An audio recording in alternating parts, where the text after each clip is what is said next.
60 മാസം നോമ്പനുഷ്ഠിച്ച കൂലിയാണ്. വ്യാഴാഴ്ച ദിവസം പ്രത്യേകം സുന്നത്തായ നോമ്പ് പിടിക്കാൻ നബി തങ്ങൾ കൽപ്പിച്ച ദിവസമാണ് ഈ വർഷത്തെ മിഅ്റാജിന്റെ നോമ്പ് വരുന്നത്. അതുകൊണ്ട് നിയ്യത്ത് വെക്കുമ്പോ സുന്നത്തായ വ്യാഴാഴ്ച നോമ്പിന്റെ നിയ്യത്തും നിങ്ങൾ മനസ്സിൽ കരുതണേ. റജബ് മാസത്തിൽ ഒരു ദിവസത്തിന്റെ നിയ്യത്തും മനസ്സിൽ കരുതണേ. മിഅ്റാജിന്റെ ദിവസത്തെ നിയ്യത്തും മനസ്സിൽ കരുതണേ.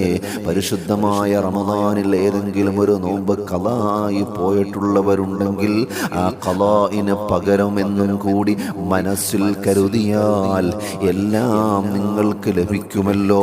അതുകൊണ്ട് പവിത്രമായ പരിശുദ്ധമായ മിഅ്റാജിന്റെ നോമ്പ് ഈ വരുന്ന വ്യാഴാഴ്ച ദിവസം ആ നല്ല നിയ്യത്ത് വെച്ചുകൊണ്ട് മിഅ്റാജിന്റെ നോമ്പ് അനുഷ്ഠിക്കണേ.